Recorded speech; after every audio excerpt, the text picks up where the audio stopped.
안녕하세요 여러분. 노마드의 인문산책, 나는 저항한다, 코로나는 존재한다. 알베르 까미가 일찍이 데카르트의 명제인 나는 생각한다, 코로나는 존재한다를 패러디한 문장입니다. 알베르 까미의 소설 패스트를 중심으로 해서 이 말이 의미하는 것이 무엇인지를 한번 생각해 보도록 하겠습니다.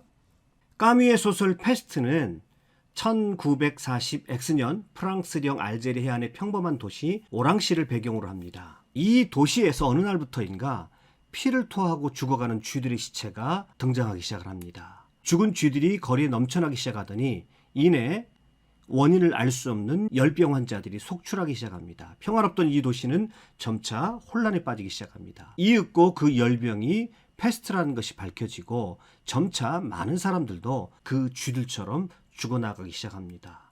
오랑시는 그래서 다른 지역과 완전히 차단됩니다. 공포와 혼란의 도시, 죽음의 도시로 변해갔던 것이죠. 기본적으로 문학은 상징적인 의미가 강하니까 이 책의 제목 패스트가 갖는 의미가 무엇이냐, 이것을 먼저 생각해 보는 것이 좋겠습니다. 이 작품에서 패스트는 삶의 부조리다, 이렇게 요약할 수가 있겠습니다. 여러분, 부조리라는 것이 무엇인가요? 부조리는 말 그대로 조리에 맞지 않는다, 이치에 맞지 않는다, 비합리적이고 이성에 의해서 파악되지 않는다, 이런 뜻을 가지고 있습니다. 까미오 같은 실존 철학자들에게 부조리를 한마디로 정의하자면 이해할 수 없음입니다.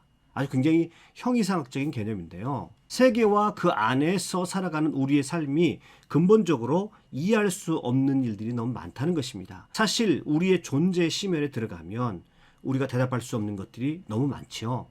우리가 어디서 왔는지, 또 우리는 누구인지, 또 우리는 죽음 이후에 어디로 가는지, 이 실존 철학에서는 이것에 대해서 인간은 아무것도 대답할 수 없다라고 얘기합니다.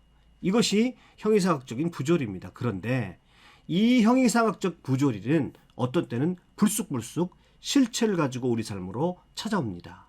그렇게 찾아오는 것 중에 하나가 바로 패스트와 같은 것들입니다. 이 형이상학적 부조리가 삶의 실체를 가지고 우리에게 다가올 때는 정말 무서운 공포가 수반이 되어집니다.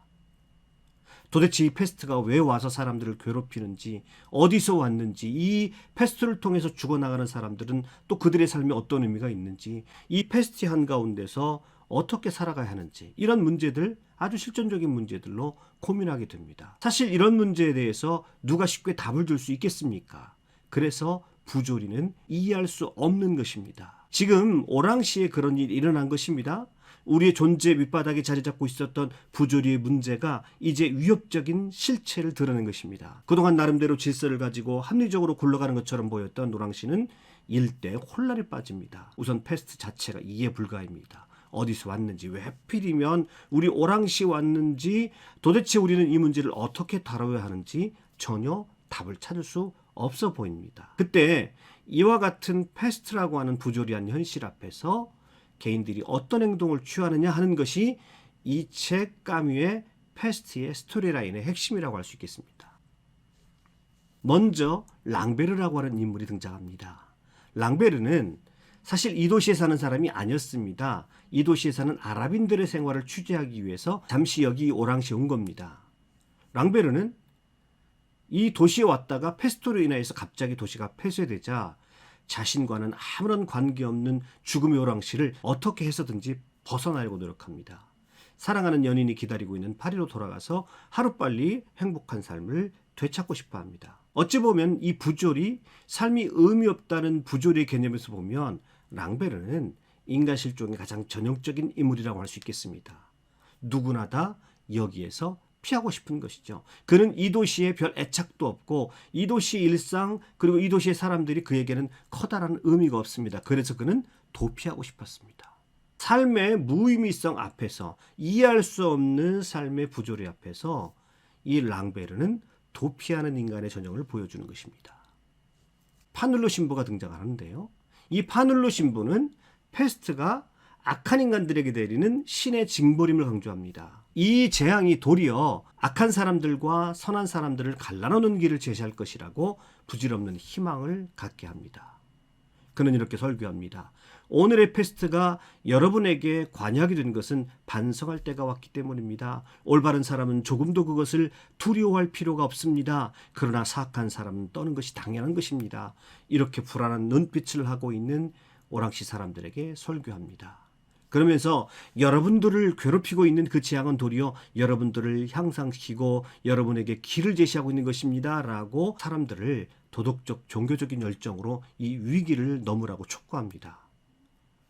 이러한 파눌로 신부의 태도를 비판한 사람이 있습니다. 의사 리우입니다.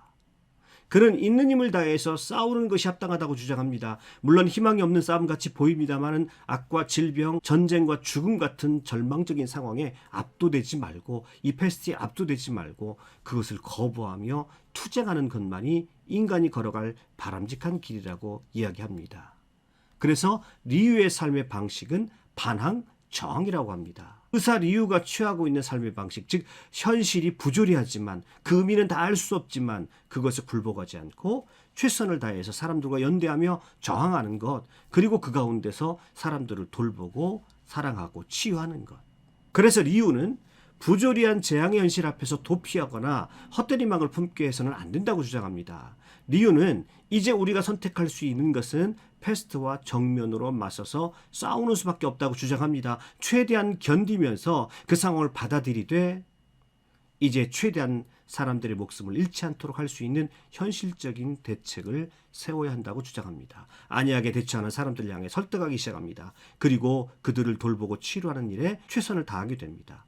이런 리우에게 동지적인 우정을 나누는 타로라고 하는 인물이 있었습니다. 타로는 패스트와 효과적으로 싸우기 위해서는 고루하고 상상력이 없는 공무원 사회 말고 자원봉사자들로 구성된 보건대를 조직하는 것이 필요하다라고 역설을 합니다. 그는 패스트라고 하는 부조리한 재앙에 대해서 체념하고서 패스트를 용인한다는 것은 미친 사람이나 눈먼 사람들이나 비겁한 사람의 태도일 수밖에 없다면서 있는 힘을 다해서 맞서 싸워야 한다고 힘줘 말합니다. 그리고 여러 사람들의 도움을 받아서 적극적으로 자원봉사 활동을 펼치게 됩니다. 타로 역시 의사 리우처럼 부조리한 현실에 저항하는 삶, 특히 적극적인 실천으로 저항하는 삶의 방식을 택한 사람이다. 이렇게 말할 수가 있겠습니다. 그런데요, 패스트가 본격적으로 사람들 사이에 퍼져나가면서 파눌로 신부에게 커다란 충격을 주는 사건이 발생합니다. 자, 그는 선한 사람들은 패스트를 두려워할 필요가 없다고 그렇게 설교를 했었습니다. 그런데 그는 한 순박하고 죄 없는 어린아이 하나가 천천히 지독한 고통 속에서 죽어가는 것을 보고 마음이 바뀌었습니다. 이것은 선함, 악함 이전의 문제였던 것입니다. 인간의 실존, 부조리에 관한 문제입니다. 깨달은 신부는 삶의 태도를 바꿉니다. 사람들에게 부질없는 희망을 심어주는 대신에 그도 역시 환자들을 위한 봉사활동에 적극적으로 뛰어듭니다. 불행하게도 그는 패스트에 걸려 죽고 맙니다. 또 한 사람의 극적인 변화를 겪는 인물이 등장합니다. 바로 이 도시를 탈출하고자 했던 신문기자 랑베르입니다. 취재차 오랑에 왔다가 억울하게 발이 묶여있는 동안 갖은 노력을 다해서 탈출하려고 합니다. 이 도시는 본래 나와는 전혀 상관없는 도시인데 어째서 내가 여기서 어려움을 당하는가, 그것을 받아들일 수가 없었습니다. 억울하게 생각했습니다. 사랑하는 연인 곁으로 돌아가고 싶었습니다. 그래서 그는 경비병을 매수하고 우여곡절 끝에 그 오랑에서 빠져나갈 방법을 드디어 찾았습니다. 그리고 실행에 옮길 날도 정했습니다. 그런데 그렇게 결정한 어느 날 돌연 이 랑베르는 의사 리우를 찾아옵니다. 그리고는 그는 이렇게 말하면서 자신이 떠나지 않겠노라고 말합니다. 나는 늘 이 도시와는 남이고 여러분과는 아무 상관이 없다고 생각해 왔습니다. 그러나 이제 볼 대로 다 보고 나니 나는 내가 원하건 원하지 않건 간에 이곳 사람이라는 것을 깨달았어요. 이렇게 말합니다. 문득 그렇게 자신만의 행복을 찾아 도망하는 것이 부끄러운 일이라고 느껴졌기 때문입니다. 그렇게 파리로 돌아가서 자신의 연인과 사랑을 나누는 것도 몹시 거북해지리라고 그는 생각했던 것입니다. 랑베르의 변화는 대단히 중요한 의미를 갖고 있습니다. 이 부조리한 세상, 뭔가 설명할 수 없는 일들로 가득한 세상, 자신에게 전혀 의미 없다고 생각되어진 그곳에 그는 남아서 그 무의미한 부조리와 싸웠다는 점에서 그도 역시 저항의 삶의 방식을 택했던 것입니다. 모두들 공포로 몰아갔던 패스트는 날씨가 선선해지자 서서히 오랑시에서 물러갑니다. 이 도시는 다시 개방되어졌고 사람들은 환호하며 헤어진 연인들, 가족들과 재회합니다. 오랑시는 축제 분위기에 휩싸입니다. 이때 마지막 희생자들이 생깁니다.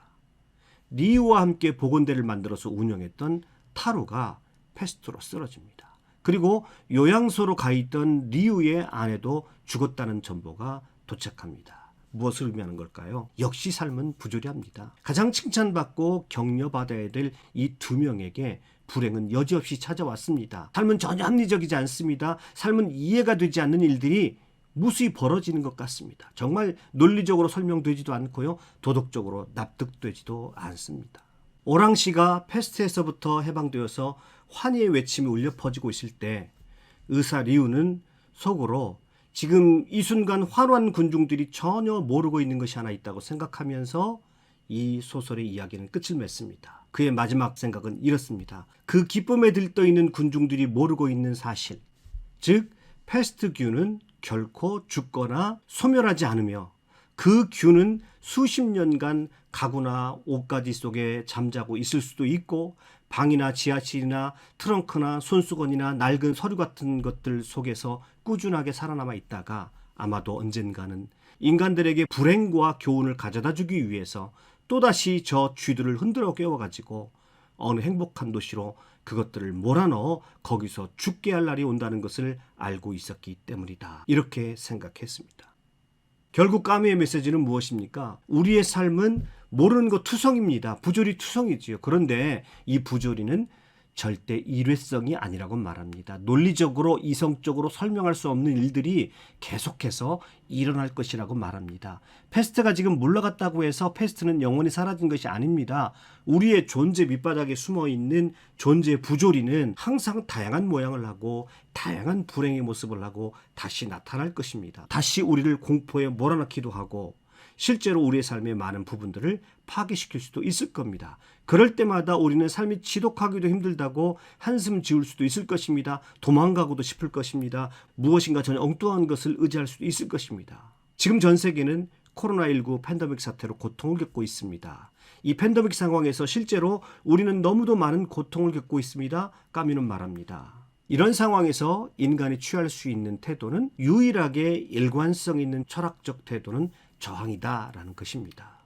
때로 도피하고도 싶을 것이고 헛된 망상에 빠져들 수도 있을 것입니다. 그러나 최선의 태도는 저항하는 것뿐이라고 그는 말합니다. 다치고 넘어져도 절대 포기하지 않는 것이죠. 논리적으로 설명할 수도 없고 이해되지 않아도 견뎌내는 겁니다.